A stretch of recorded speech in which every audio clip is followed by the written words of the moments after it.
Hello everyone, welcome to Jain की mathematics. उम्मीद करते हैं आप सभी लोग स्वस्थ होंगे और आप सभी की अच्छी तैयारी चल रही होगी हमारे साथ साथ। अगर आप दोस्तों प्रवक्ता गणित की तैयारी कर रहे हैं तुरंत हमारे संग जुड़ जाइए। हमारे दोस्तों विशेष सीरीज चल रही है जिसमें हम आपको PYQ सॉल्व करवा रहे हैं। वैल्यूएबल कंटेंट हम लगातार अपलोड कर रहे हैं। आज हम दोस्तों आपके लिए PYQ का पार्ट सेकंड लेकर आए हैं। उत्तराखंड प्रवक्ता गणित का 2021 का मेंस का पेपर दोस्तों हम आपको सॉल्व करवा रहे हैं। इसका पार्ट फर्स्ट हमने आपको करवाया है। आज हम दोस्तों पार्ट सेकंड लेकर आएंगे। इसके कुछ इंपॉर्टेंट क्वेश्चंस को आज हम सॉल्व करेंगे। तो ऐसे ही प्रश्न दोस्तों आपके आएंगे। तो अगर आप UPPSC लेक्चर की प्रिपरेशन कर रहे हैं, उत्तराखंड प्रवक्ता की प्रिपरेशन कर रहे हैं या फिर LT गणित की प्रिपरेशन कर रहे हैं, तुरंत हमारे संग जुड़ जाइए। सभी क्लासेस आपके लिए वैल्यूएबल रहने वाली हैं। तो चलिए आज की क्लास को शुरू करेंगे। तो दोस्तों आज का पहला प्रश्न है, क्वेश्चन है let f double dash x be continuous on close interval a b और fx has 3 zeros in open interval a b, then the minimum number of zeros of f double dash x is।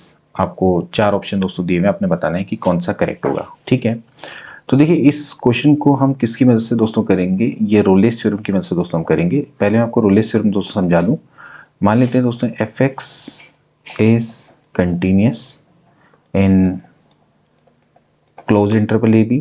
दूसरा, अगर fx is differentiable हो in open interval a b। तीसरा, fa बराबर अगर fb हो जाए, यानी कि जो ये एक्सट्रीम वैल्यूज हैं इन पे फंक्शनल वैल्यू आपकी सेम रहे, तो then there exist a point between a and b।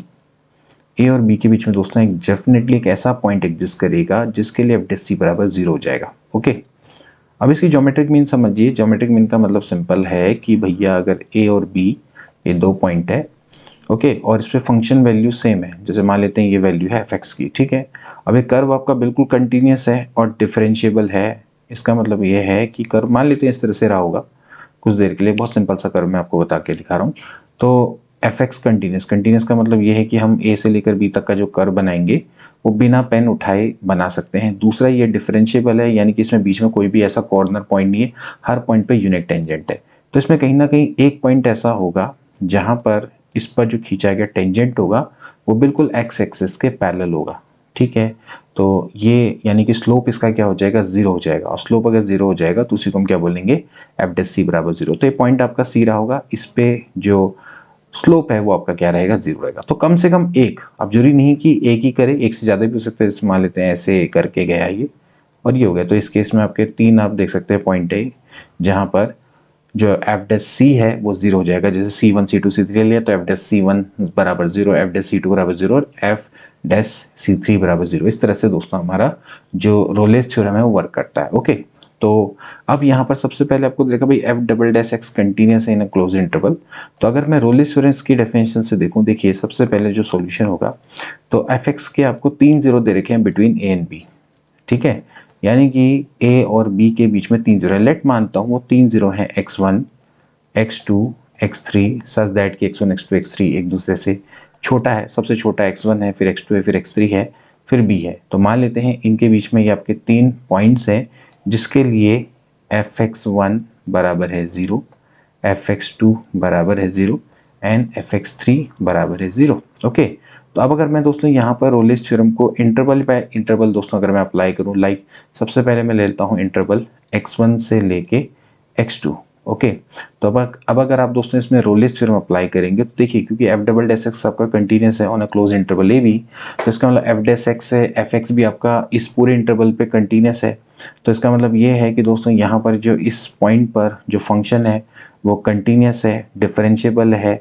इसके अलावा आपको fx1 बराबर भी fx2 है। इसका मतलब है कि by the Rolle's theorem between x1 and x2, जैसे मान लेते हैं इनके बीच में कोई एक x4 कोई पॉइंट होगा जिसके लिए f डैश x4 क्या हो जाएगा, 0 हो जाएगा। ओके, सिमिलरली आप दूसरा पॉइंट ले लेते हैं x2 से लेकर x3 का इंटरवल। ये दो इंटरवल दोस्तों मैंने ले लिए।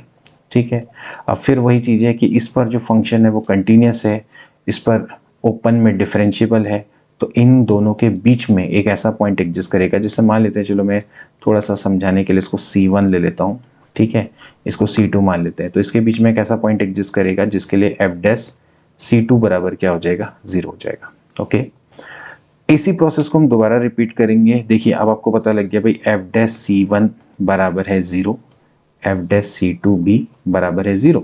अब मैं इंटरवल ले लेता हूँ कितना, C1 से लेके C2। ठीक है, ध्यान रखना है कि जो C1 है वो इस तरह से सिचुएशन अब A से लेकर X1 के बीच में है C1, फिर इसके बाद X2 से लेके X3 के बीच में है C2। ठीक है, इस तरह से आपकी सिचुएशन है।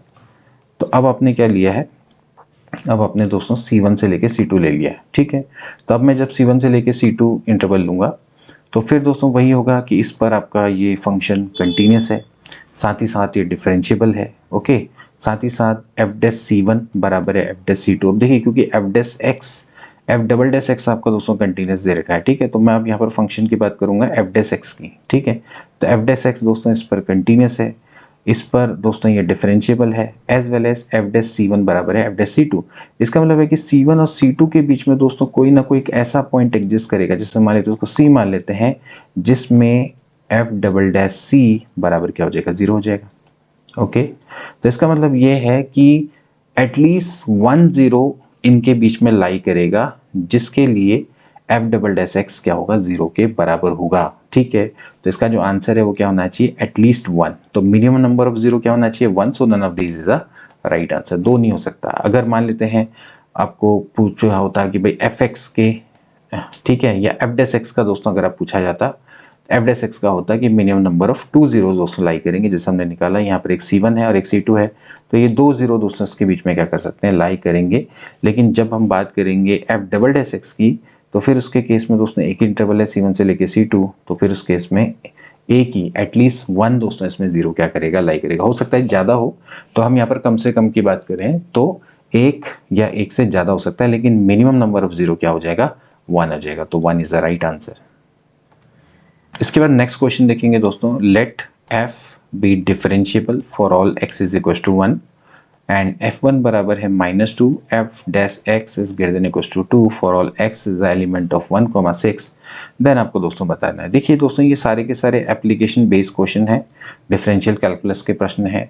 तो इसमें दोस्तों जैसे हम रोलेस थ्योरम पढ़ते हैं, ऐसी लैग्रेंज मीन वैल्यू थ्योरम होता है। ओके, तो इसका हम दोस्तों यहाँ पर प्रयोग करेंगे। वी नो दैट कि अगर कोई फंक्शन है वो क्लोज इंटरवल पे कंटिन्यूस है and it is differentiable in a open interval. Okay, तो देन होता क्या है कि F b minus F A upon B minus A equals to F dash दोस्तों सी के बराबर होता है, जहाँ पर सी क्या होता है, वो ए और बी के बीच की कोई पॉइंट होता है। ओके, तो ये हम दोस्तों क्या पढ़ते हैं, लैग्रेंज मीन वैल्यू थ्योरम से पढ़ते हैं। ठीक है, हमने क्या करना है, इसी कॉन्सेप्ट का दोस्तों प्रयोग करना है यहाँ पर। तो देखिए अगर मैं यहाँ पर बात करूँ कि f आपका एक डिफरेंशिएबल फंक्शन है और f1 की वैल्यू दोस्तों आपको यहाँ पर -2 के बराबर दे रखी है, तो होना क्या चाहिए कि अगर ये फंक्शन डिफरेंशिएबल है तो सिंपल सी बात है, कंटिन्यूस भी होगा। Okay, in a given interval, in this given interval as well as, और ये इस पर डिफरेंशिएबल भी होगा। तो इसका मतलब 1 और 6 के बीच में कोई x दोस्तों लाई करेगा, जिसके लिए यहाँ पर जो f डैश x है it should be equals to, ये होना चाहिए एफ बी यानी कि f6 माइनस f1 बट्टे 6 माइनस 1 के बराबर हो जाएगा। एंड यहाँ से f डैश x बराबर हो जाएगा f6, तो रहने दीजिए, f1 की वैल्यू दोस्तों यहाँ पर गिवन है वो है -2, तो हो जाएगा +2 डिवाइड में ये हो जाएगा 6 minus 1। Now it is given that कि f dash x is always greater than equals to 2, तो इसको इधर लिख लीजिए। तो यहाँ से हो जाएगा भाई f6 is greater than equals to, यहाँ से दोस्तों इधर चला जाएगा मल्टीप्लाई में 10, यानी कि जो f6 है it is always greater than equals to 8। Okay, तो हिसाब से दोस्तों जो आंसर है वो आपका कितना आ जाता है, सी वाला ऑप्शन बिल्कुल करेक्ट हो जाता है। ओके, तो आपने दोस्तों यहाँ पर क्या करना है, लैग्रेंज मीन वैल्यू थ्योरम को अप्लाई करना है। सो दिया हुआ है कि भाई जो फंक्शन है वो डिफरेंशिएबल है for all values of x। इसका मतलब ये जो फंक्शन है वो आपका इस गिवन इंटरवल में कंटिन्यूस भी होगा as well as open interval में डिफरेंशिएबल भी होगा। इसका मतलब हम यहाँ पर क्या कर सकते हैं, लैग्रेंज मीन वैल्यू थ्योरम को अप्लाई कर सकते हैं।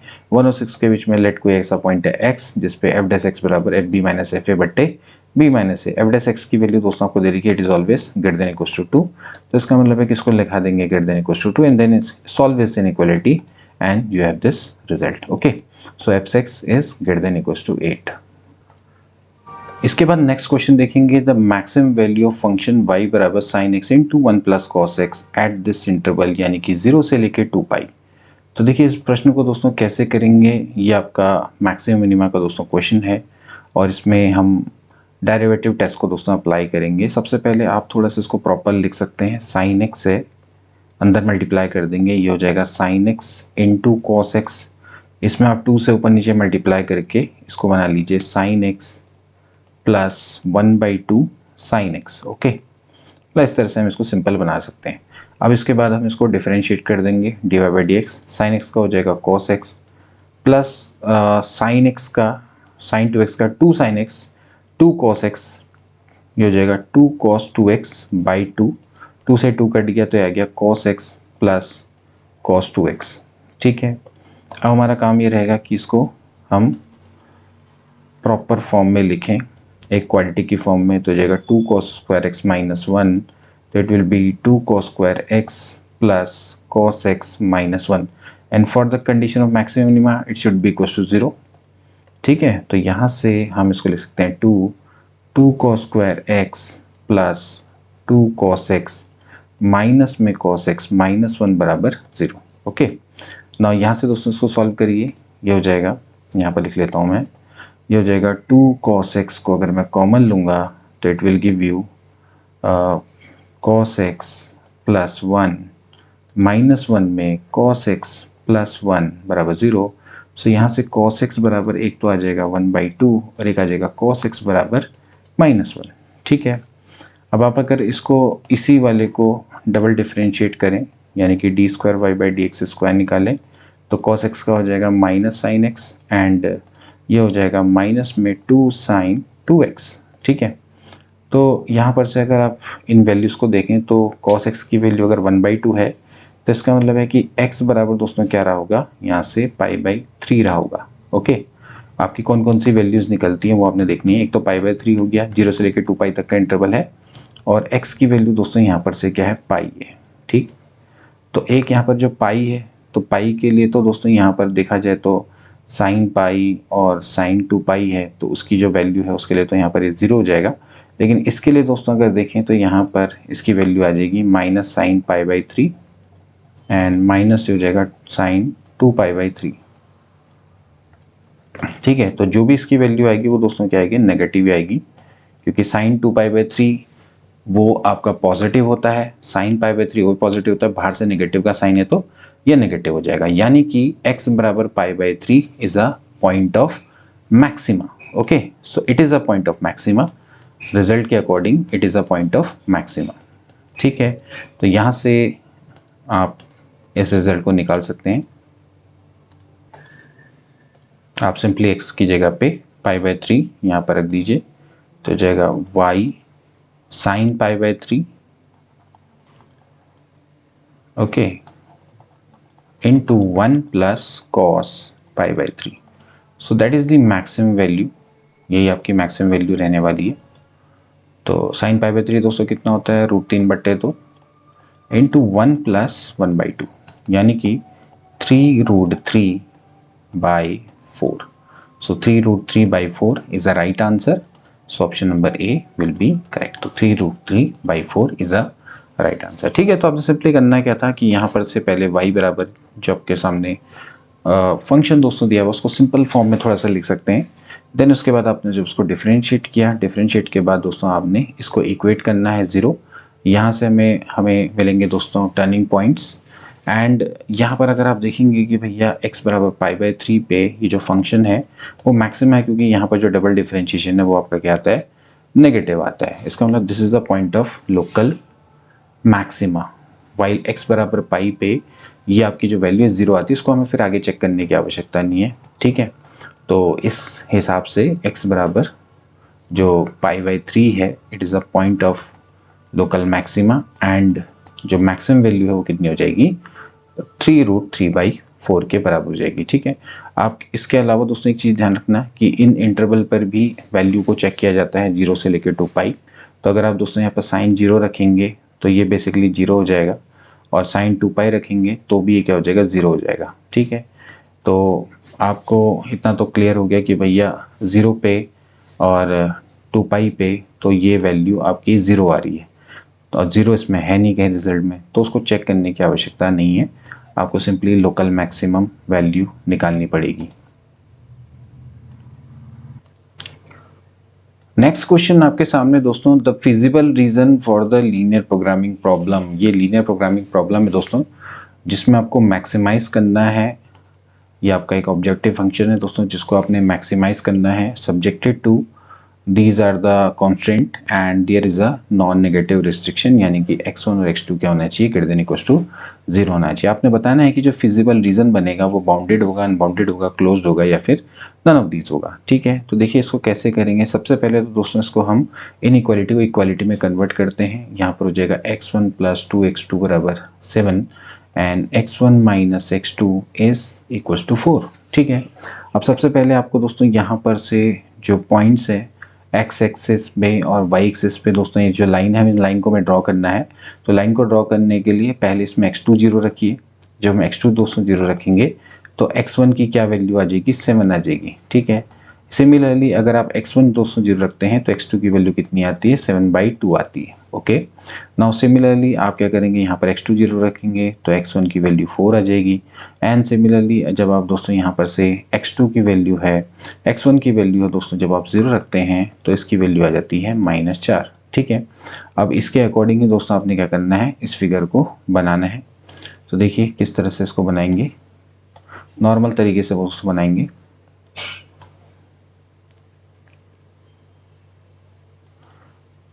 तो अगर आप यहाँ से ध्यान से देखें, ये है, एक सेकंड थोड़ा इसको प्रॉपर बनाते हैं।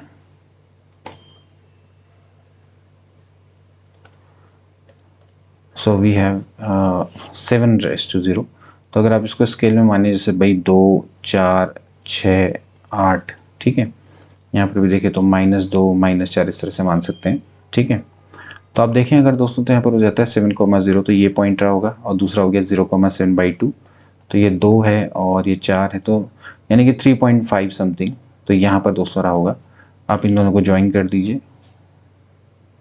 ठीक है, और सबसे पहले देखिए क्या कह रहा था कि x1 plus 2x2 is greater than equal to 7। अब ये पता लगाने का ये होता है कि भाई ये कौन सा रीज़न है।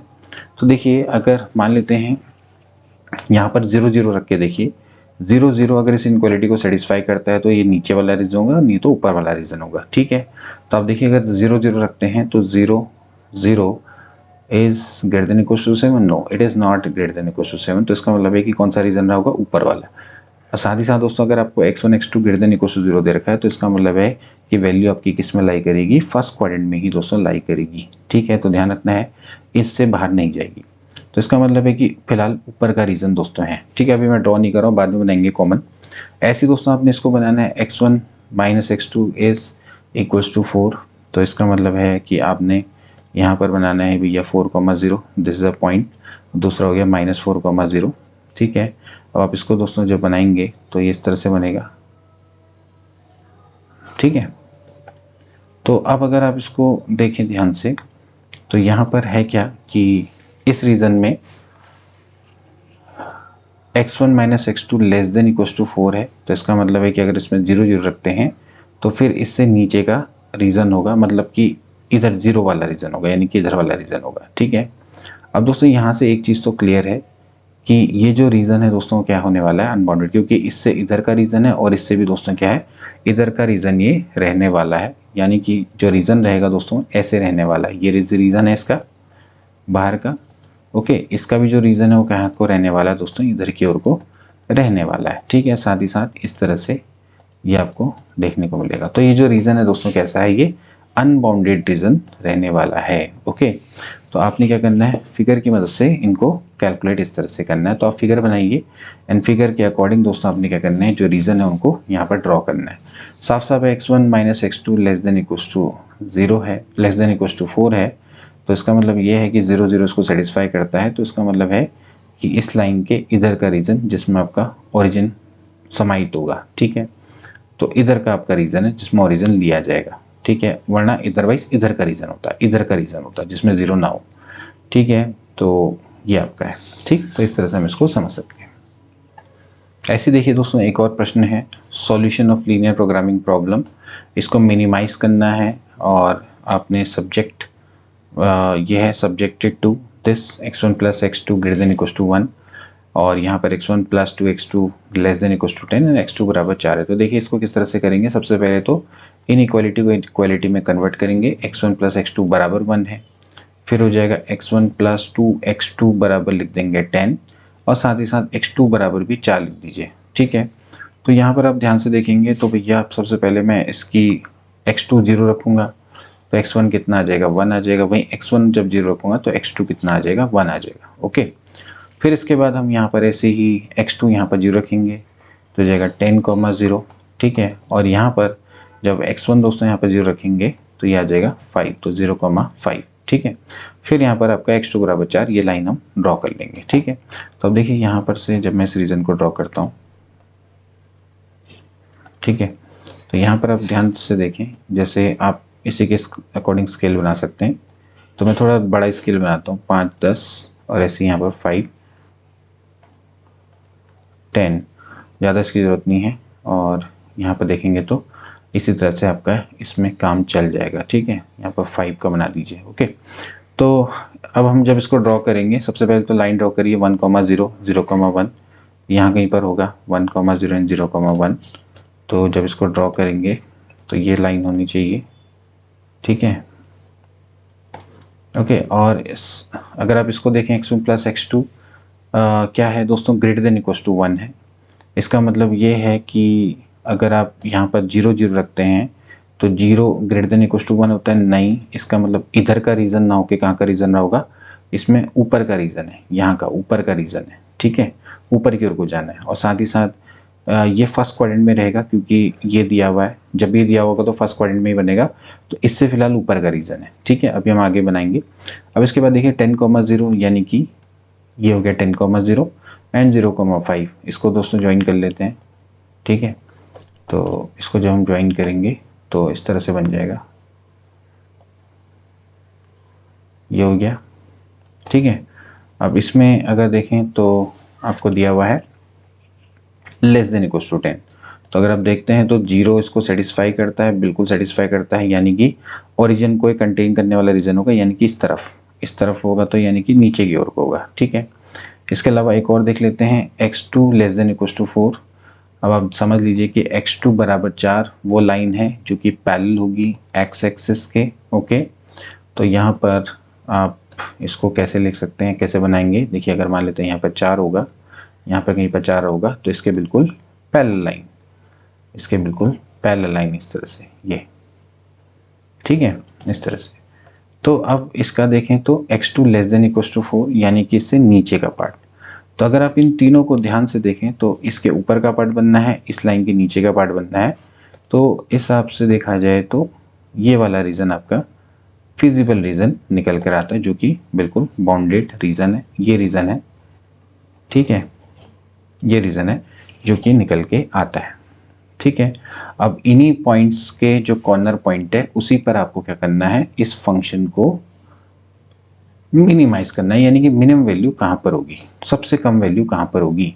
तो ये दोस्तों होता है कि कॉर्नर पॉइंट पे ही मिनिमम वैल्यू रहती है। तो पहले तो आपको क्या करने पड़ेंगे, सभी कॉर्नर पॉइंट निकालने पड़ेंगे। दिस इज 1,0, दिस इज 0,1 और यहाँ पर आप देखेंगे तो ये जो पॉइंट होगा, क्योंकि लाइन है x2 बराबर 4 की, तो यहाँ पर 4 रहा होगा तो ये हो गया 0,4। ओके, उसके बाद ये एक पॉइंट रह गया जिसकी वैल्यू आपको निकालनी रहेगी। ओके, तो ये कैसे निकलेगा, आपको इस लाइन और इस लाइन को सॉल्व करना रहेगा। ठीक है, ये वाली जो लाइन है वो है ये, इसमें x2 की जगह पे दोस्तों आप क्या रख देंगे, 4 रख देंगे। तो x1 प्लस 2 इंटू 4 बराबर 10, तो x1 बराबर आ जाएगा 8, 10 माइनस 8 यानी कि 2।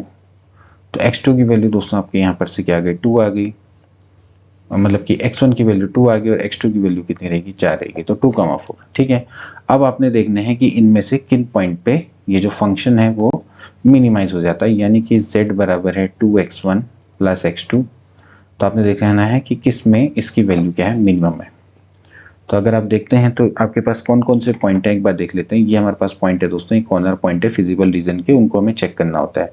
तो कौन कौन से पॉइंट है, एक है 0,4, दूसरा है 2,4, अगला है 10,0, फिर अगला है 1,0 एंड 0,1। ठीक है, तो इन सभी पॉइंट्स में अगर आप ध्यान से देखें तो भैया ये जो पॉइंट्स है तो बड़े दिखाई दे रहे हैं।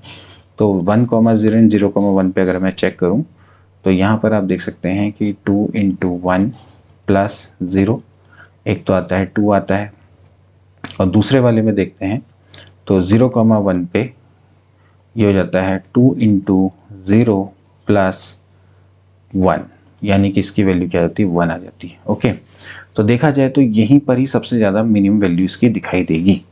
इसके अलावा बाकी सभी पे तो आप देख सकते हैं दोस्तों कि 0,4 पे ज़्यादा वैल्यू आएगी, 2,4 पे भी ज़्यादा वैल्यू आएगी। तो हमें सबसे मिनिमम वैल्यू निकालनी, तो सबसे मिनिमम वैल्यू दोस्तों इसकी यहाँ पर 1 निकल के आती है। ओके, तो इस हिसाब से देखा जाए तो राइट ऑप्शन क्या हो जाएगा, option number D will be correct.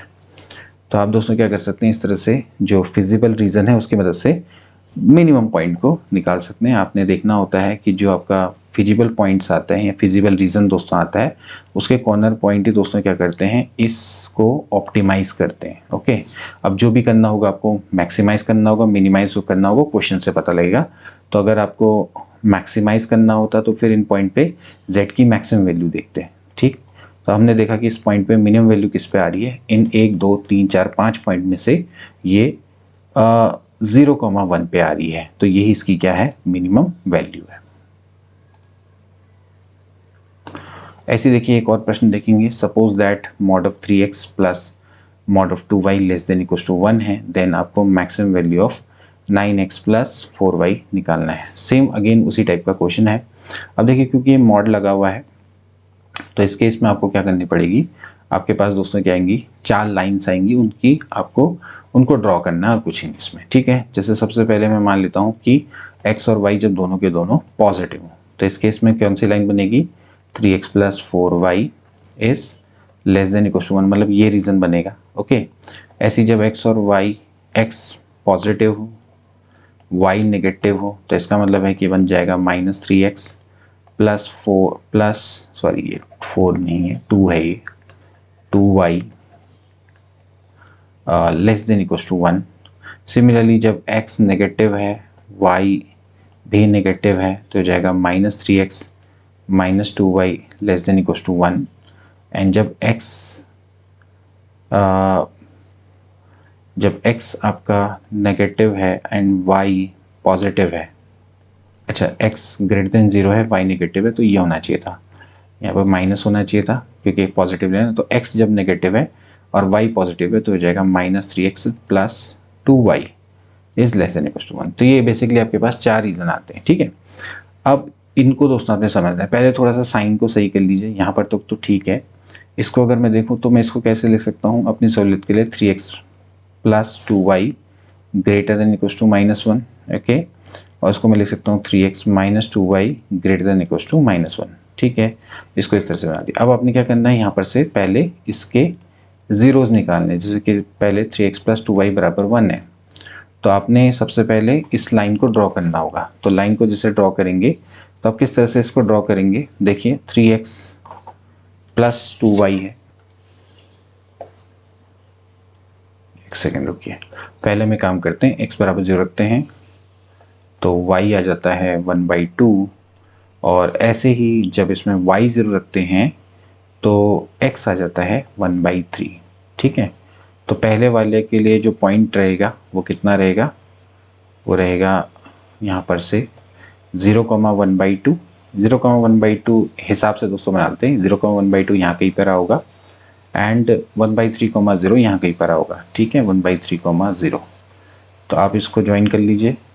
ठीक है, इसको ज्वाइन कर लिया, ये क्या रहेगा, इसमें x और y दोनों के दोनों पॉजिटिव हैं। ठीक है, और इसी की तरह से दूसरा है 3x माइनस 2y, तो अगर यहाँ पर रखिए मैं 3x माइनस 2y बराबर 1 रखूँ तो इसके पॉइंट्स क्या क्या बनेंगे, जब आप y 0 रखेंगे तो इस केस में x 1/3 आ जाएगा, तो ये बन जाएगा 1/3, एंड दूसरा आ जाएगा 0,-1/2। ठीक है, तो 0,-1/2 यहाँ कहीं पर रहा होगा, बिल्कुल सेम ऐसी ठीक है, और इसके अलावा 1/3, 0 यानी कि इस तरह से ये, ठीक है। इन द सिमिलर मैनर, अब यहाँ ध्यान रखना है कि दोस्तों ये क्या है, x पॉजिटिव y नेगेटिव, यानी कि ये फोर्थ क्वाड्रेंट पे है। ओके, ऐसे ही ये फिर थर्ड क्वाड्रेंट पे है, तो ये वैल्यू है कितनी है, 3x plus 2y greater than equal to -1, ये है 3x प्लस 2y बराबर है -1। सो x अगेन 0 रखेंगे तो -1/3 आ जाएगा, यानी कि ये रहेगा -1/3, 0 एक पॉइंट। ओके, और जब यहाँ पर से y अगर आप 0 रखेंगे तो ये आ जाएगा -1 0, -1/2। तो ये थर्ड क्वाड्रेंट में इस तरह से ऐसे ज्वाइन हो जाएगा। सिमिलरली आप क्या करेंगे, दूसरे का निकालेंगे, जैसे कि इस वाले का। तो इसमें भी दोस्तों अगर आप क्या करेंगे, इनक्वालिटी को रखेंगे 3x, ये हो जाएगा 3x,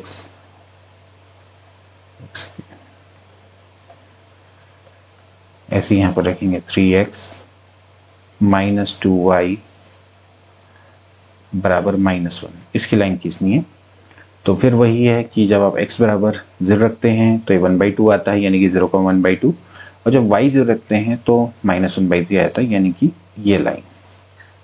ठीक है, आप इसको ऐसे बना दीजिए, ग्रीन से बनाते हैं ये। अब देखा जाए तो अगर आप इन सबको देखते हैं तो इनके अंदर का दोस्तों रीज़न निकल के आता है, ये वाला रीज़न।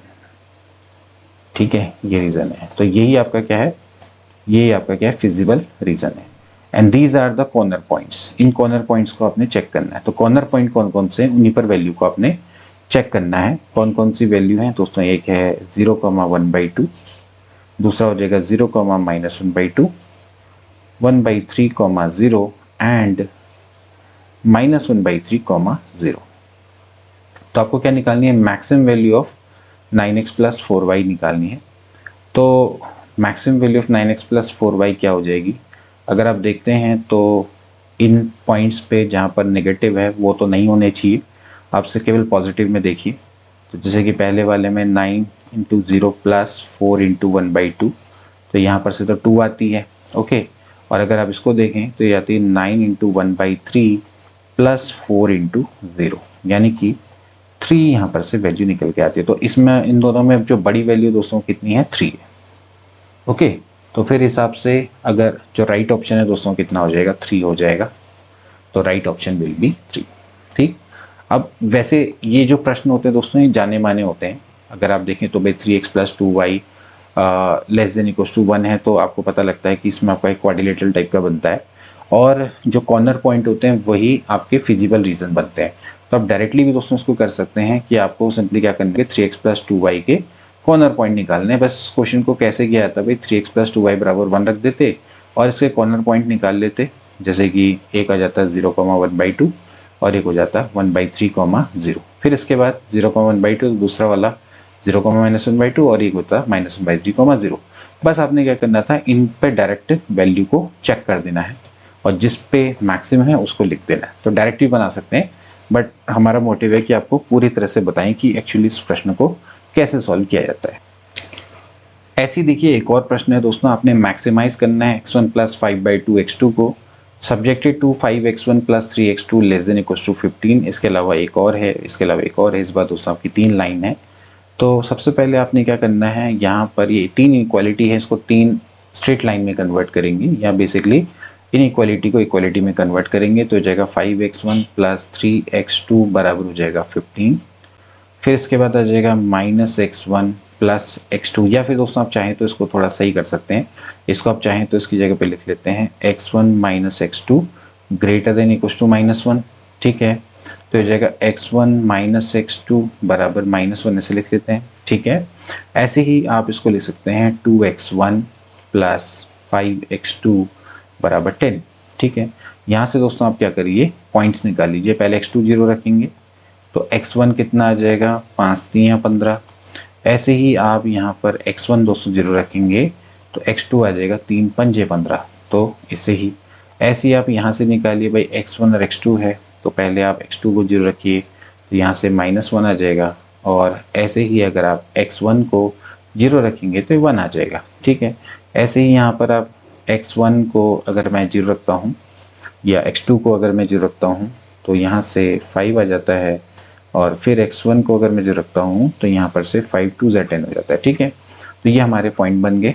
अब इसके अकॉर्डिंग आपने क्या करना है, यहाँ पर को ग्राफ को ड्रॉ करना है। तो देखिए ग्राफ को ड्रॉ करेंगे, पॉइंट्स ध्यान से रखिए। देखिए सबसे जैसे पॉइंट है 5,0, तो आप ऐसे ले लीजिए इंटरवल 2 4, ठीक है, यहाँ पर कहीं पर 5 रहा होगा तो 5,0 हो गया।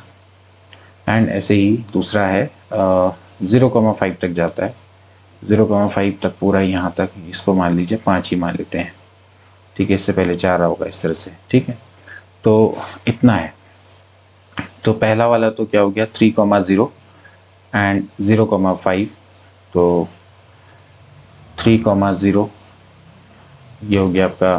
5,0 तो चाहिए ही चाहिए, खैर आगे भी यहाँ पर मान लेते हैं ये रहा होगा 3,0 एंड 0,5, तो इसको ज्वाइन कर लेंगे।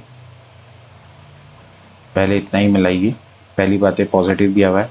ठीक है, अब देखिए सबसे पहले इस रीज़न को देखें, लेस देन इक्वल टू 15 है। अगर मैं यहाँ पर 0 0 रखता हूँ तो लेस देन इक्वल टू 15 आता है, बिल्कुल आता है। 0 लेस देन इक्वल टू 15 होता है, बिल्कुल करेक्ट है। यानी कि कहाँ सा रीज़न होगा, इधर वाला रीज़न होगा, नीचे को जहाँ पर ओरिजिन आएगा। ठीक है, बट अदरवाइज फिर ऊपर वाला होता अगर नहीं होता तो। ठीक है, ऐसे ही यहाँ पर देखें, जैसे मान लेते हैं मैं इसको ऐसे बनाता हूँ। इसके बाद ऐसे ही इसको चेक करें, -1,0 -1,0 यहाँ कहीं पर रहा होगा। ठीक है, और इसके अलावा 0,1 ये यहाँ कहीं पर रहा होगा। ठीक है, तो इनको आप क्या कर दीजिए, ऐसे ज्वाइन कर लीजिए। ठीक है, तो अब इसको ज़रा सा ध्यान से देखें, -1,0 एंड 0,1, तो इसमें अगर आप देखें तो भैया अगर आप इस वैल्यू को यहाँ पर रखते हैं तो 0 0 रखते हैं तो 0 क्या होता है, ग्रेटर देन इक्वल टू -1 होता है, बिल्कुल करेक्ट। अगर आप देखें तो 0 0 रख के -1 यानी कि इसके नीचे का रीज़न होगा, यानी कि इसके इधर का रीज़न होगा, यानी कि इसके ऐसे नीचे का रीज़न है, ये नीचे का रीज़न है। ठीक है, उसी तरह से अगर आप अगली वाली जो लाइन है उसको ड्रॉ करें 2x1 में, तो यहाँ पर है 5,0 एंड देन इसके बाद है 0,2। 0,2 यहाँ कहीं पर रहा होगा, ये 0,1 है तो 0,2 यहाँ कहीं पर रहा होगा। इसको आप दोस्तों क्या कर लीजिए, इस तरह से ज्वाइन कर लीजिए।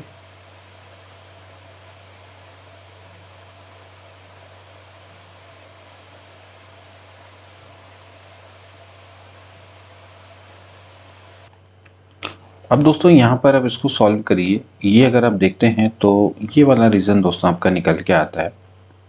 ठीक है, क्योंकि इसके भी नीचे का रीज़न है।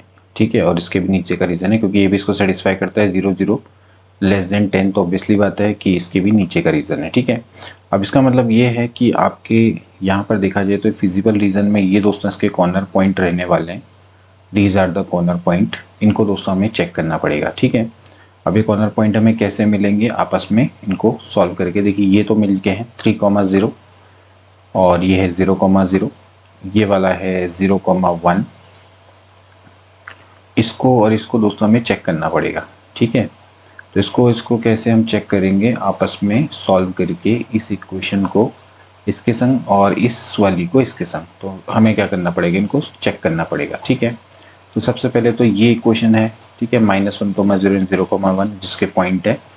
ठीक है, इसको हमें सॉल्व करना है 5,0 मतलब कि 5,0 एंड 0,2 वाली इक्वेशन से, यानी इसके संग।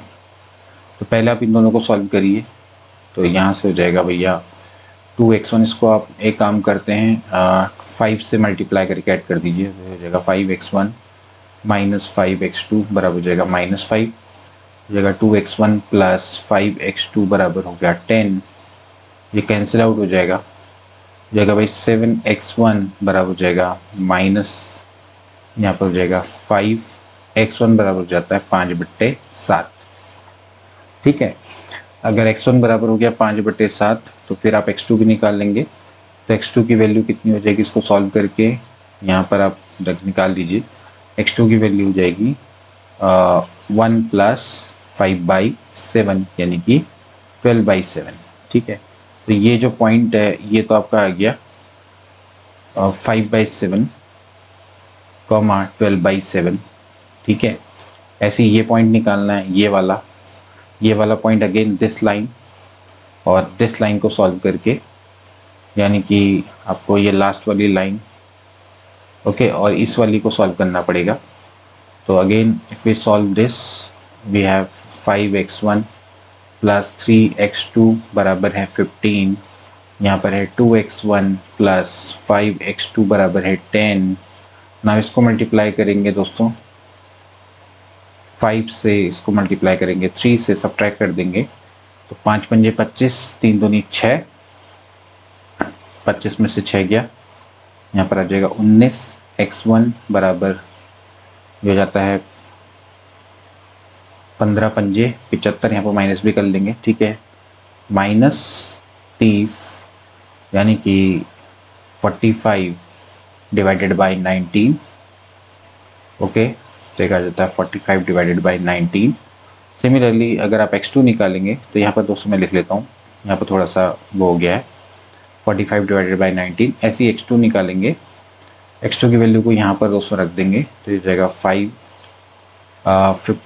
15 माइनस में 5 इंटू 45 डिवाइडेड बाई 19 ओके, और बाई में 3 आ जाएगा। तो अब इसको सॉल्व करेंगे तो हो जाएगा 3 पंजे 15 और 5 गुणा 45, 15 तियाँ 45 बट्टे 19, ठीक है, यहाँ से कितना आ जाएगा, ये हो जाएगा 5 नम्मा 45 4 9 माइनस 15 पंजे 75 बट्टे 19 यानी कि 20 बट्टे 19 आ जाता है, ठीक है। तो ये जो पॉइंट हैं, ये जो पॉइंट आ जाते हैं, एक को आ जाता है 45 बट्टे 19 एंड इसके अलावा 20 बट्टे 19। तो we have these points okay. अब इसके बाद हमने क्या करना है, इस पे दोस्तों वैल्यू को चेक करना है, ठीक है। तो अगर मैं देखूं इस पे किस पे जो फंक्शन है वो मैक्सिमम रहता है, so we have this function z बराबर है x1 प्लस 5/2 x2। तो इस पर अगर आप चेक करें तो सबसे पहले आप चेक करें z बराबर x1, ये 0 0 पे तो हो नहीं सकता दोस्तों, 0,1 पे तो 0 प्लस 1 यानी कि 5/2 आ जाएगी वैल्यू ओके, मतलब पहला पॉइंट है। तो मैं यहाँ पर लिख ले रहा हूँ, देखिए कौन कौन से पॉइंट है, एक तो है 0,0, दूसरा है 0,1, अगला है 5/7, 12/7, फिर है 45/19 इंटू 20/19 ओके, एंड इसके अलावा है 3,0। ये हमारे कॉर्नर पॉइंट है, इन पे हमें z की वैल्यू चेक करनी है, ठीक है। तो ऐसे ही अगर आप यहाँ पर से देखेंगे 0,0 पे तो 0 आ जाएगी वैल्यू। फिर इसके बाद दोस्तों 5/7 है 12/7 पे देखते हैं, तो जाएगा 5/7 प्लस 5/2 इंटू 12/7, ठीक है। यहाँ पर से अगर आप 5/7 कॉमन ले लेते हैं तो अंदर बच जाता है 2 छिके 12, तो ये बच जाता है 7, यानी कि 5 आ जाता है। इसी तरह से z बराबर यही रख देते हैं 45/19 एंड 20/19। तो इसका मतलब ये है कि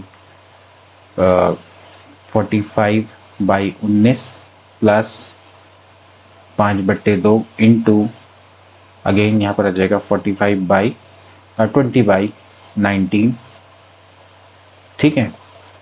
तो यहाँ से अगर आप क्या करें भाई 1/19 अगर मैं कॉमन ले लूँ तो हो जाएगा 45 प्लस 2 10 और आ जाएगा 50, तो हो जाएगा 95/19 यानी कि 19 पंजे 95, ठीक है। और इसके अलावा अगर आप यहाँ पर से दोस्तों अगले में z बराबर x1 प्लस 5/2 x2 की वैल्यू आपने क्या रखनी है, 0 रखनी है, और x1 की वैल्यू आपने क्या रखनी है, यहाँ से 3 रखनी है इस पर। तो इस पर z की वैल्यू कितनी आ जाएगी, 3 आ जाएगी, ठीक है। तो आप देखते हैं दोस्तों कि यहाँ पर दो वैल्यू हैं जिस पे एक तो 5 आ रहा है और एक दोस्तों आपका क्या आ रहा है, 5 आ रहा है, यानी कि दो आपके पॉइंट्स पे इसकी वैल्यू क्या आ रही है, 5 आ रही है ओके। तो इस केस में होगा क्या, इस केस में दोस्तों आपको एक ऐसी लाइन खींचनी पड़ती है ओके, जिस पर एक्चुअली वैल्यू है यानी कि आपको दोस्तों क्या देखना पड़ेगा, आपको वो लाइन देखनी पड़ेगी जेड मैक्सिमम निकालने के लिए जिसकी जो वैल्यू है basically x1 plus 5/2 x2 should be greater than equal to 5। क्या 5 से बड़ी वैल्यू हो सकती है? ओके, तो ये 5 पर आपको वैल्यू को चेक करना पड़ेगा। और अगर मैं इसको देखूं, जैसा अगर इसको बनाएं तो यहाँ पर से x2 0 रखेंगे, पहले आप इसकी लाइन बनाएंगे 5/2 x2 बराबर 5 बराबर 5। तो पहले आप x2 बराबर 0 रखेंगे तो x1 बराबर आ जाएगा 5। एंड सिमिलरली अगर आप x1 बराबर अगर आप 0 रखेंगे तो x2 बराबर आ जाएगा 2। ठीक है, तो यहाँ से ये हो जाता है 5,0 एंड 0,2। तो 5,0 एंड 0,2, तो अगर आप देखें तो 5,0 यहाँ कहीं पर दोस्तों रहा होगा। ठीक है, ओके, एंड 0,2 आपका यहाँ कहीं पर दोस्तों रहा होगा, इससे ऊपर का पॉइंट रहा होगा, देखिए। ठीक है, तो अगर इससे ऊपर का पॉइंट रहा होगा, यही पॉइंट था दोस्तों आपका 0,2, तो we can clearly see that कि ये वाली जो लाइन है बिल्कुल इसके पैरेलल लाइन है। ये देखिए 5,0 एंड 0,2 बेसिकली ये लाइन है ये, और बिल्कुल इसके क्या है, पैरेलल लाइन है।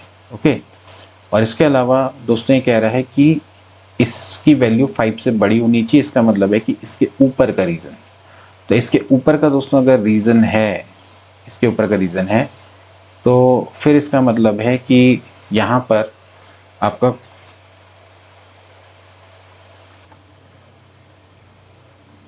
इसके ऊपर का दोस्तों रीजन वाला है। यानी कहने का मतलब है इस पॉइंट में दोस्तों आपके क्या है, इन्फाइनेटली मैनी पॉइंट होंगे। देखिए है क्या, ये पॉइंट है, इस पर भी 5 आ रही, इस पर भी दोस्तों 5 आ रही, यानी कि अब देखा जाए तो इस पूरी लाइन पर जो वैल्यू होगी वो दोस्तों क्या होगी, 5 से 5 के बराबर होगी। ओके, तो देयर विल बी मतलब कि no value which is greater than 5, but there is infinitely many optimal solution.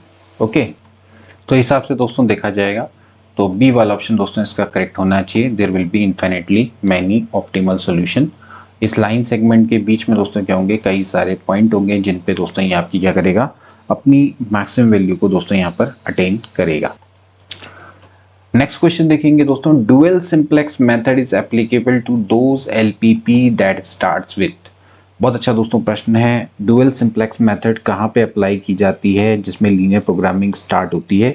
ध्यान रखेंगे दोस्तों इसको हमेशा कि जो डुअल सिंप्लेक्स मेथड होती है वो एप्लीकेबल होती है into those linear programming problem that start with solution which is optimal but not infeasible. ठीक है ना, बट मतलब कि जो जनरली क्या होता है, बट नॉट नहीं बट इनफिजिबल, यानी कि बट नॉट फिजिबल। ओके, सो आप इसको सिंपली कह सकते हैं कि जो डुअल सिंप्लेक्स मेथड होती है उसमें जनरली वो प्रॉब्लम्स हम लेते हैं जिसमें हम ऑप्टिमल सॉल्यूशन से स्टार्ट होती हैं, लेकिन आपका जो रीज़न होता है वो इनफिजिबल होता है। जैसे हम सिंप्लेक्स मेथड की दोस्तों बात करते हैं तो वो आपकी बेसिक फिजिबल सॉल्यूशन से स्टार्ट होती है, यानी कि फिजिबल तो होती है लेकिन जरूरी नहीं है कि वो ऑप्टिमल हो। देन उसके बाद फिर हम ऑप्टिमल टी की ओर को जाते हैं। वहीं अगर जब डुअल सिंप्लेक्स मेथड की दोस्तों बात करें तो वहाँ पर सिचुएशन बिल्कुल रिवर्स हो जाती है। हम सबसे पहले सॉल्यूशन से बिगिन करते हैं जो कि आपके ऑप्टिमल कंडीशन को सेटिस्फाई करता है। ओके, और यहाँ पर हम जनरली जो फिजिबिलिटी है उसको वायलेट करते हैं। ओके, तो यहाँ पर this is infeasible but optimal solution. वहीं अगर सिंप्लेक्स मेथड होता तो वहाँ पर ऑप्टिमल को नहीं देखते हम, सबसे पहले फिजिबिलिटी, देन उसके बाद हम ऑप्टिमल सॉल्यूशन की ओर को जाते हैं। तो बी ऑप्शन इज राइट। इसके बाद दोस्तों नेक्स्ट प्रश्न देखेंगे, for the system of linear equation आपने बताना है कि which one is not true, यानी कि जो इसको सेटिस्फाई नहीं करता है आपने दोस्तों क्लियरली इसको बताना है। तो यहाँ पर दोस्तों आप देखेंगे ऑप्शन से दोस्तों आप बता सकते हैं कि कौन इसको सेटिस्फाई नहीं करता है। अगर आप पहला देखें, दूसरा देखें, तीसरा देखें, तीनों इसको सेटिस्फाई करते हैं। चौथा वाला क्या है, तीन इसको सेटिस्फाई नहीं करता है। यहाँ पर हम x की जगह पे 0 रखेंगे तो हो जाएगा 2 + 1 that is not equal to 4। Okay, तो ये आपका 3 आ रहा है। ऐसी दूसरी वाली है, दूसरी वाली को अगर आप चेक करें तो जब पहली वाली नहीं हुई सेटिस्फाई तो वहीं पर ही खेल खत्म हो जाता है। दोनों सेटिस्फाई होनी चाहिए। ये क्या है, दोनों को सेटिस्फाई करें, दोनों को। जो डी वाला है वो आपका क्या है कि दोनों को सेटिस्फाई नहीं कर रहा है, मतलब पहली वाली को नहीं कर रहा है, दूसरी वाली को भी चेक कर लेते हैं। जगह भैया 2 इंटू 0 प्लस 2 हो गया, प्लस 5 इंटू 1 है, तो ये 7 आ रहा है, which is not equal to 5। तो अगेन ये इसको भी सेटिस्फाई नहीं कर रहा है। तो यहाँ पर दोस्तों आप इसको इस तरह से समझ सकते हैं, ठीक है। तो ये आपका तो क्लियर हो जाना चाहिए, ठीक है। अब 2x2 था, सॉरी, तो यहाँ पर जाएगा 4 होगा, 4 प्लस 1 आएगा, 4 प्लस 1 अगेन दोस्तों आपका 5 आ गया, 5 is not equal to 4। And ऐसे ही यहाँ पर 2 प्लस यहाँ पर हो गया 5 into 1, so that is 7 which is not equal to 5। तो सेटिस्फाई नहीं करता है।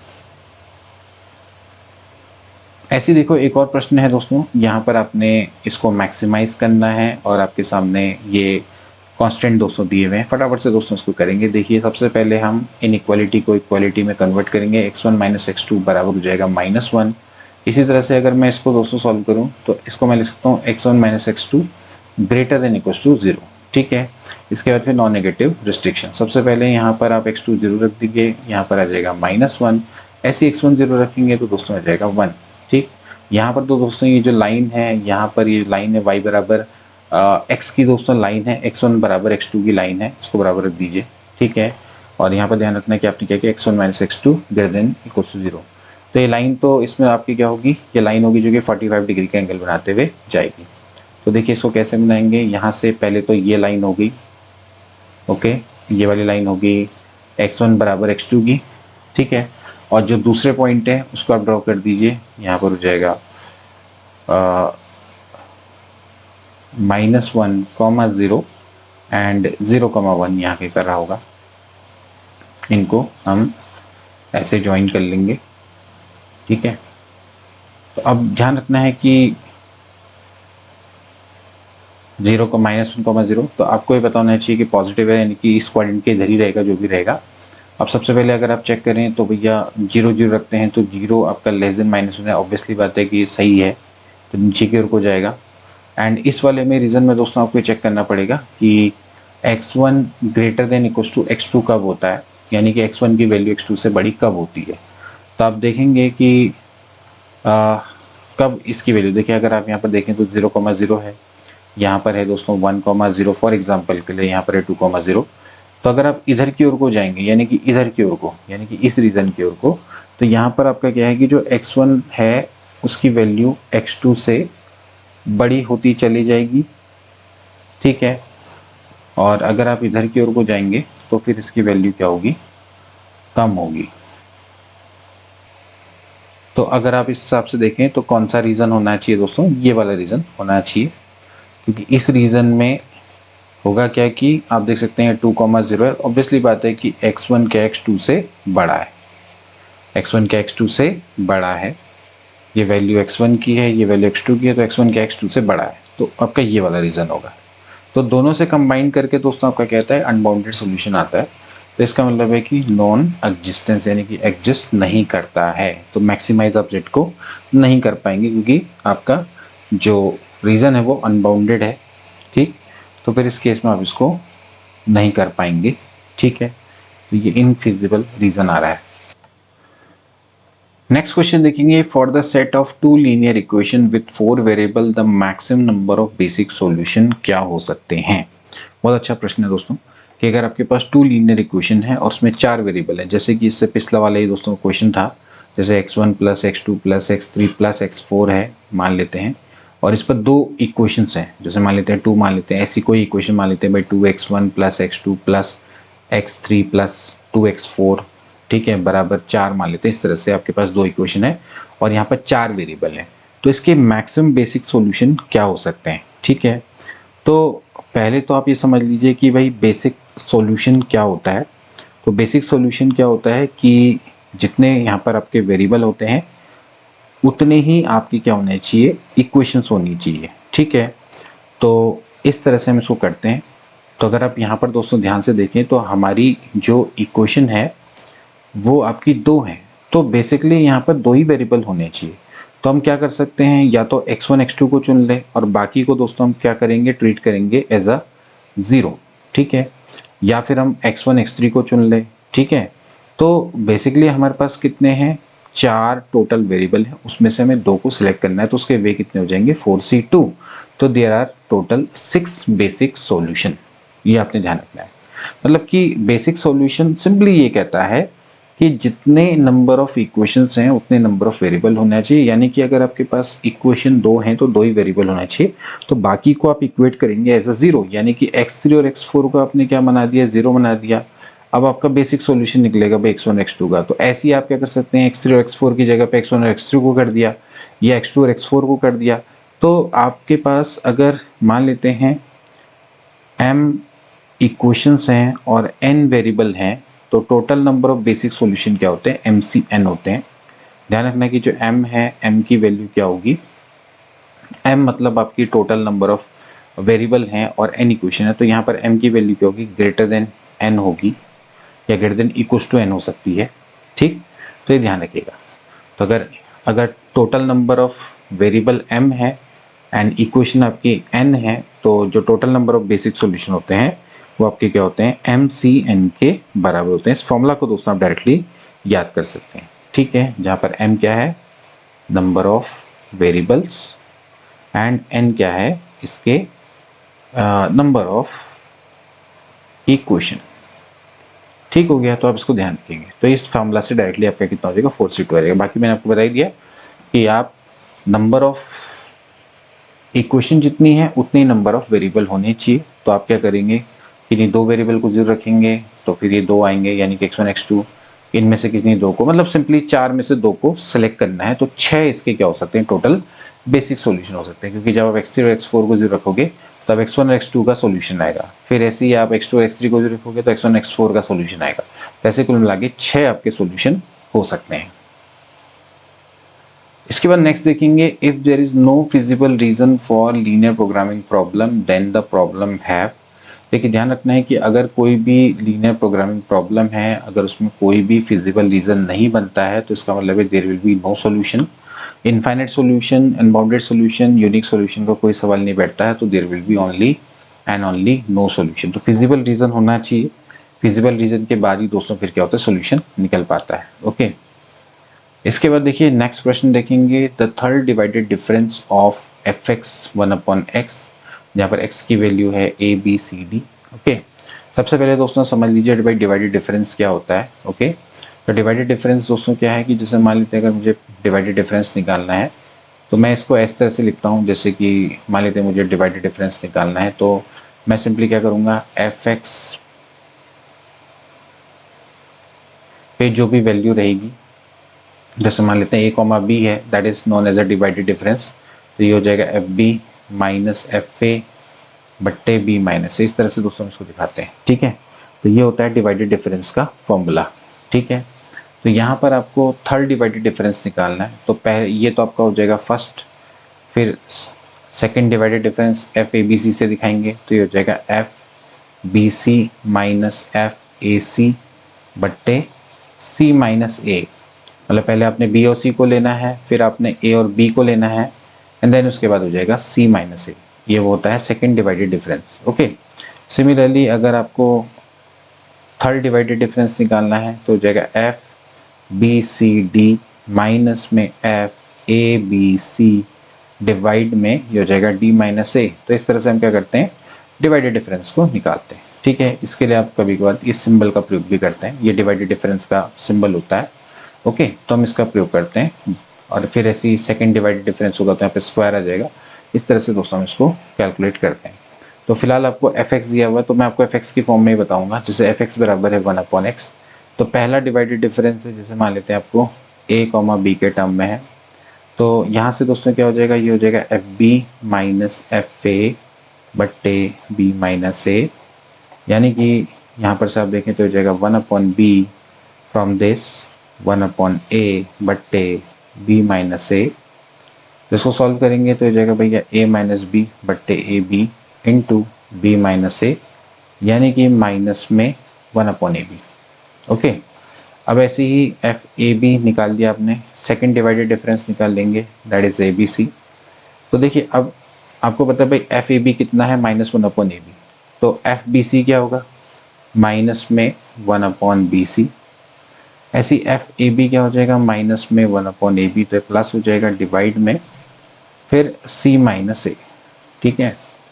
इसके बाद यहाँ पर से 1/B को कॉमन ले लेंगे एंड देन इसके बाद यहाँ पर से हो जाएगा ए माइनस में ए प्लस सी बट्टे, यहाँ पर हो जाएगा बी कॉमन लिया और यहाँ पर हो जाएगा ए सी, ठीक है। और नीचे कितना है, सी माइनस ए है, ये और ये कट गया तो कितना आ गया, 1/ABC आ गया, ठीक है। अब ऐसे ही फिर आपने क्या करना है, ये निकालना है, यानी कि थर्ड डिवाइडेड डिफरेंस। तो f A B C d निकालेंगे, तो by this f B C d यानी कि 1/BCD माइनस 1/ABC डिवाइड में हो जाएगा दिस इज डी माइनस ए। तो यहाँ से आप क्या कर सकते हैं, 1/BC कॉमन ले लेंगे और इधर देखेंगे तो ये हो जाएगा a माइनस डी बट्टे A D into 1/D minus ए। तो ये और ये कट गया तो ये आ जाता है माइनस में 1/ABCD। तो माइनस में 1/ABCD is a right answer. बस आपने क्या करना है, एक पैटर्न है उसको पकड़ना है, उसको फॉलो करते चले आना है। So D option will be right. Okay, तो आप इस तरह से कर लेंगे। तो ध्यान रखेंगे कि पहला डिवाइडेड डिफरेंस है उसका फॉर्मूला ये है, ध्यान रखेंगे f a comma b, f b minus F a बट्टे बी माइनस ए। इसी तरह से आप सेकंड निकालना चाहते हैं तो f A B c that is f B C minus F A b बट्टे सी माइनस ए। ऐसी अगर आप थर्ड निकालेंगे तो हो जाएगा f A B C d f B C D minus F A B c बट्टे डी माइनस ए। Okay, तो इस तरह से आप क्या करते हैं, डिवाइडेड डिफरेंस निकालते हैं। ओके, बेसिकली क्या होता है डिवाइडेड डिफरेंस के लिए, अगर आप देखें तो ये होता है एक्स की वैल्यू, तो ये होता है ए बी सी डी, फिर इस पर वैल्यू होती है एफ एक्स की, तो यहाँ पर से हो जाएगा एफ ए एफ बी, है ना, एफ सी एफ डी, ये ऐसे निकल आता है। तो फिर यहाँ पर दोस्तों आपका क्या पहला डिवाइडेड डिफरेंस है, जैसे कि इस तरह से, तो ये हो जाता है f b minus F a बट्टे बी माइनस ए, फिर ऐसे इसका हो जाएगा F b minus f c बट्टे डी माइनस ए, फिर ऐसे आपका सेकंड निकलता है, ठीक है, ये एफ एक्स। तो इसको आप सिंपली क्या लिख देंगे उसी हिसाब से, जैसे आपने ये निकाला तो आप इसको चाहें तो ऐसे भी लिख सकते हैं डेल, ओके, एंड देन उसके बाद डेल ऑफ एफ एक्स है तो उसके हिसाब से बनाएंगे उसको, ठीक है। तो मतलब आपको ये जो वैल्यू आई, ऐसी यहाँ पर जो वैल्यू आएगी that will be f c minus f b बट्टे फिर हो जाएगा सी माइनस बी, ऐसे करके निकलता है, ठीक है। तो टेबल की मदद से निकालते चले जाते हैं। तो ये पहले इसकी वैल्यू होगी, फिर ऐसी आगे की वैल्यू निकालेंगे और फिर ये चलता चला जाएगा, ठीक है। ऐसे ही आपका हो जाएगा ना एफ डेल एफ बी, मतलब कि जो भी रहेगा आपका किस में रहेगा, इसमें रहेगा। लेकिन इससे ज़्यादा बेटर ट्रिक है कि आप इसको इस तरह से करें, फिर ऐसे इसके बाद आ जाएगा डेल क्यूब तक आ जाएगा, that is F x. Okay, तो वो थोड़ा सा मेथड वो आपकी थोड़ा लॉन्ग बैठती है। ओके, इस तरह से उसको निकालते हैं। तो यहाँ पर एक और भी होगा, ये होगा f d minus f c बट्टे डी माइनस सी, ये। देन इसके बाद फिर इन दोनों का डिवाइडेड डिफरेंस, फिर इन दोनों का डिवाइडेड डिफरेंस, यानी कि इतना माइनस इतना बट्टे, ठीक है, अपॉन में फिर अपॉन में सी माइनस ए, ये, यानी कि इन दोनों का डिवाइडेड डिफरेंस निकालेंगे, ठीक। तो उसको अगर आप करेंगे तो पूरा आपको फिर ये लंबा चौड़ा करना पड़ेगा। तो यहाँ पर से आप एक शॉर्ट ट्रिक की मदद से उसको क्या कर सकते हैं, कैलकुलेट कर सकते हैं। तो ये भी आपकी एक मेथड रहेगी, ठीक है। तो आप इस तरह से इसको कर लेंगे। तो इसको कायदे से आप इसको ऐसे लिख सकते हैं एफ ए बी, इसको आप लिख सकते हैं एफ बी सी, इसको आप लिख सकते हैं एफ सी डी, ये। फिर देन उसके बाद यहाँ पर से इन दोनों का वही f B C minus F A b बट्टे ये हो जाएगा सी माइनस ए, ये। तो थोड़ा सा दिखाने के तरीके से आप इसको इस तरह से लिख सकते हैं। तो ये इसका कॉन्सेप्ट दोस्तों रहने वाला है।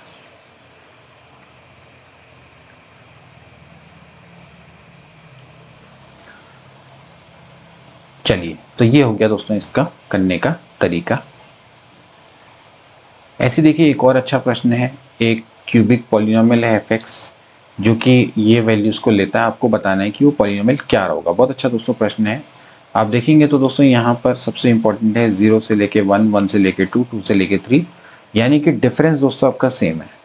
तो जब दोस्तों ऐसे डिफरेंस सेम होता है तो फिर आप दोस्तों क्या कर सकते हैं, न्यूटन का जो इंटरपोलेशन फॉर्मूला है उसको अप्लाई करके बहुत आसानी से इसको सॉल्व कर सकते हैं। ठीक है, सबसे पहले तो दोस्तों मैं आपको फॉर्मूला बता दूं, उसकी मेथड की मदद से दोस्तों आप कर सकते हैं। देखिए सबसे पहले तो आप ध्यान रखेंगे, जैसे मैं e की पावर n इंटू एक्स की मैं बात करता हूँ तो ये हो जाता है 1 प्लस डेल्टा की पावर x, डेल्टा की पावर n इंटू एक्स। ठीक है, तो हो जाएगा 1 प्लस n e की power n into F x की मैं बात कर रहा हूँ, यहाँ पर एफ एक्स आएगा फंक्शन। तो ये हो जाता है 1 plus n delta plus n into n minus 1 upon 2 factorial into delta का स्क्वायर। ठीक है, और यहाँ पर क्या आता है, एफ एक्स आ जाता है। ठीक है, तो ये होता है f x plus n delta f x plus n into n minus 1 upon 2 factorial into delta square. ठीक है, फिर से लेके डेल्टा स्क्वायर एफ एक्स, ऐसे करके दोस्तों ये चलता है। ठीक है, अब थोड़ा सा यहाँ पर हमें इसको समझना होगा। देखिए होता क्या है कि जैसे ये बेसिकली क्या होता है, f x plus n h के बराबर होता है। ठीक है, यहाँ पर यानी कि एक तरह से शिफ्ट ऑपरेटर है, ये बेसिकली एफ एक्स है तो ये हो जाता है एफ एक्स प्लस एच। ऐसे अगर e की पावर 2 है एफ एक्स तो हो जाएगा एफ एक्स प्लस 2h हो जाएगा। ऐसे e की पावर 3 है एफ एक्स है तो हो जाएगा x प्लस 3h हो जाएगा। ठीक है, इस तरह से हम इसको सॉल्व करते हैं। ठीक, अब देखिए अगर मैं यहीं पर ये जो कॉन्सेप्ट है इसको मैं अगर ऐसे लिखूं कि देखिए अगर मैं इसी इक्वेशन में n की जगह पे मान लेते हैं मैं x रख दूं और x की जगह पे मैं 0 रख दूं तो मुझे क्या मिल जाएगा, देखिए मुझे मिल जाएगा e की पावर x f0। ठीक है, एंड ये हो जाएगा f0 प्लस n की जगह पे आपने रखना है x, ये हो जाएगा डेल्टा f0 प्लस ये हो जाएगा x into x minus 1 upon 2 factorial into delta square f0। ठीक है, इस तरह से चलता चला जाएगा। ओके, इतना मेरे हिसाब से काफ़ी रहेगा। ये हमारा क्या होगा, ये फॉर्मूला इसकी वजह से बनेगा और ये बेसिकली क्या हुआ, ये हुआ f0 प्लस एक्स यानी कि x हुआ। तो एफ एक्स बराबर हमें इस तरह से मिल सकता है। तो हमें सबसे पहले क्या करना पड़ेगा, यहाँ पर से ये फॉर्मूला है, देखिए क्या है 0 1 2 3। देखिए क्या क्या लिखा हुआ है, पहले मैं यहाँ पर से थोड़ा सा लिख देता हूँ, टेबल दोस्तों बनाता हूँ। 0 1 2 3 यहाँ पर लिखूंगा 0 1 2 3। इसके बाद मुझे क्या रखना है, यहाँ पर वैल्यू एफ एक्स की 1 2 1 0।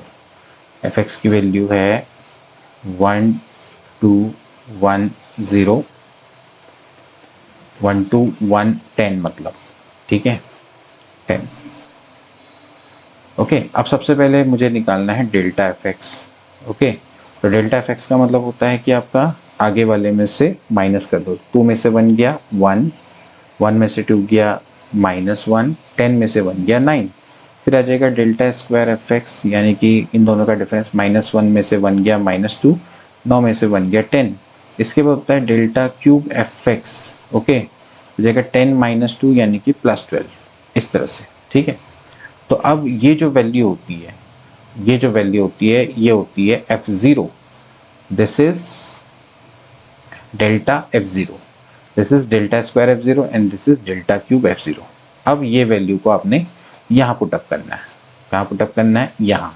ठीक है, तो देखिए क्या हो जाएगा, ये हो जाएगा एफ एक्स बराबर f0, तो हमारा कितना है 1 प्लस एक्स, डेल्टा f0 कितना है दोस्तों, वो है 1, साफ साफ दिख रहा है, plus x into x minus 1 upon 2, delta square f0 है -2, प्लस एक और बनाना पड़ेगा x into x minus 1 x minus 2 upon 6 यानी कि 3 factorial into delta square F zero वो कितना है आपका 12।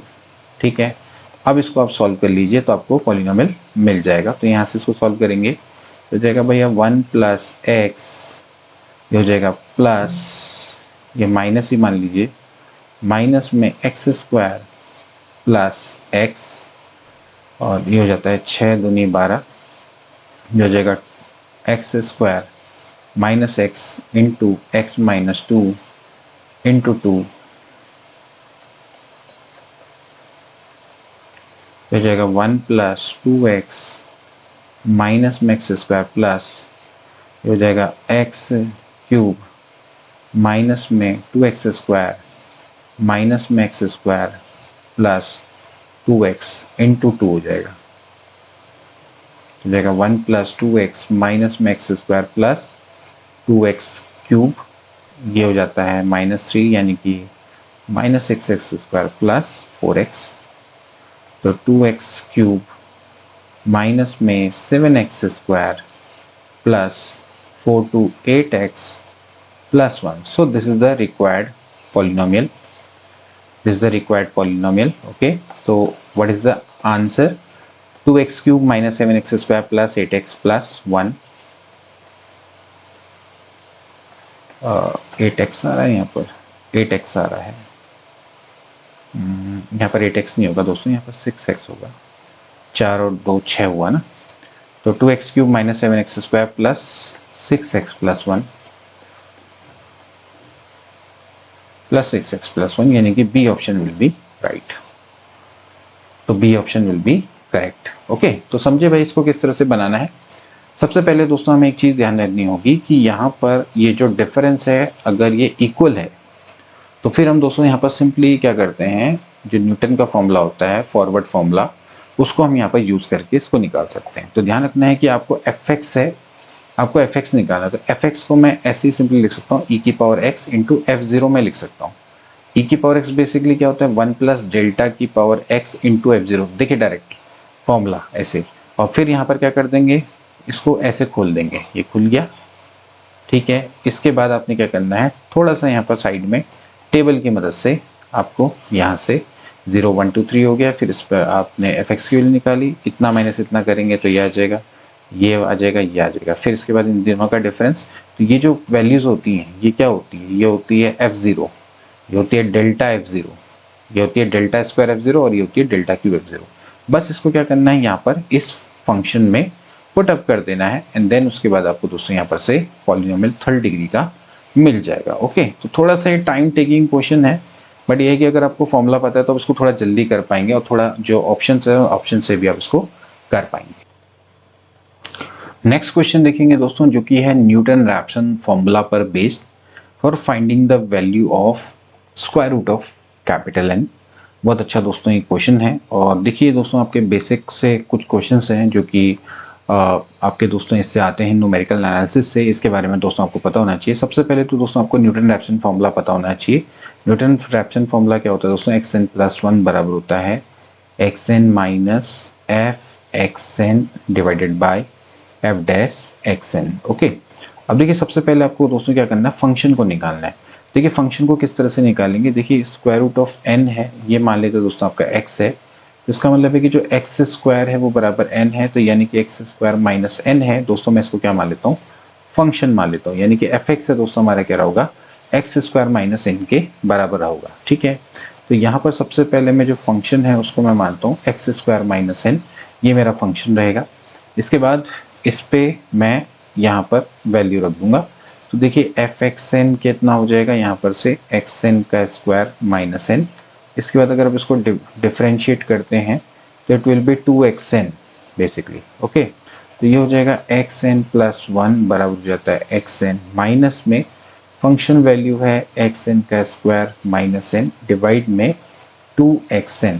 अब इसके बाद इसको डिवाइड कर दीजिए अलग अलग, तो हो जाएगा 1/2 xn प्लस n/2